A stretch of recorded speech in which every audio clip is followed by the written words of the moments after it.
Third theatre 2012 বৰ্ষৰ পৰাই আমি শিশু চেমনীয়া আৰু লগতে যুৱচামৰ সৈতে সাংস্কৃতিক ক্ষেত্ৰখনত কাম কৰি আহিছোঁ। বিশেষকৈ নৃত্য, নাট্য, মুকা অভিনয় আৰু কবিতা আবৃত্তিৰ ওপৰত আমি প্ৰশিক্ষণ দি আহিছোঁ। প্ৰত্যেক শনিবাৰে ৰবিবাৰে আমাৰ ক্লাছ হয়।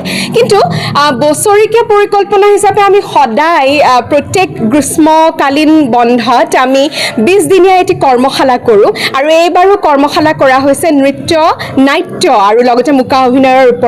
আজি দুখনকৈ নাট, এখন শিশু নাট ডক্টৰ কৰবী ডেকা হাজৰিকা বাইদেউৰ ৰাক্ষস খোৱাই ভাল আৰু আনখন সুন্দৰৰ আলোক যাত্ৰা, এখন গীতি আলেখ্য।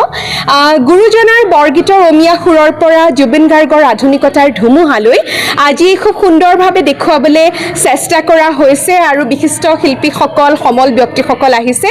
বিশেষকৈ মিনিষ্ট্ৰী অফ কালচাৰ, লগতে Assam pollution control board, SBI, NRL আৰু লগতে এক্ৰনিক্স, আপোনালোকে দেখিছেই সকলো জড়িত হৈ আছে আমাৰ সৈতে আৰু এই পৰিকল্পনা সুদূৰ প্ৰসাৰী হওক তাকে আশা কৰিছোঁ। এই যিটো থাৰ্ড থিয়েটাৰ মহোৎসৱ আমি দুদিনীয়াকৈ পাতোঁ সদায়। এইবাৰ ইয়াতে গুৱাহাটীতে আমি কলাক্ষেত্ৰ আপোনালোকে দেখা পাইছেই, আমি আয়োজন কৰিছোঁ 21 জুলাই আজি আৰু লগতে 26 জুলাইত শিৱসাগৰ নাট্য মন্দিৰত আছে।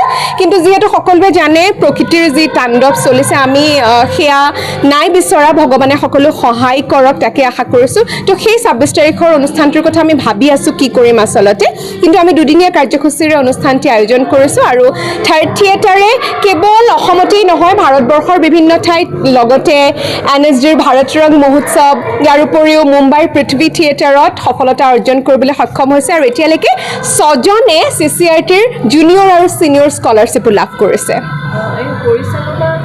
হয় হয় হয় থাৰ্ড থিয়েটাৰৰ মূল কেন্দ্ৰবিন্দু হৈছে মুকা অভিনয় শিল্পী, লগতে তেখেত জাগিৰোড কলেজৰ অভিনয় বিভাগৰ HOD হিচাপে আছে বিজিত কুমাৰ দাস। তেখেতে দুয়োখন নাট আৰু লগতে গীতি আলেখ্য পৰিচালনা কৰিছে। কিন্তু গীতি আলেখ্যত থকা বিভিন্ন নৃত্যসমূহ সংগীত নাটক একাডেমী বঁটা প্ৰাপক অনিতা শৰ্মা, লগতে বিশিষ্ট নৃত্যশিল্পী মীৰনন্দা বৰঠাকুৰ, জলিমণি শইকীয়া, বনলতা বৈশ্য, এনেদৰে বহুতো লোকে কোৰিঅ'গ্ৰাফখিনি কৰিছে। লগতে নাট ৰাক্ষস খোৱাই ভাল বিজিত কুমাৰ দাসৰ পৰিচালনা লিখিছে ডক্টৰ কৰবী ডেকা হাজৰিকাই আৰু লগতে গীতি আলেখ্যখন মই RJ সুজিতাই লিখিছোঁ। আশা কৰিছোঁ সকলোৱে উপভোগ কৰি ভাল পাইছে।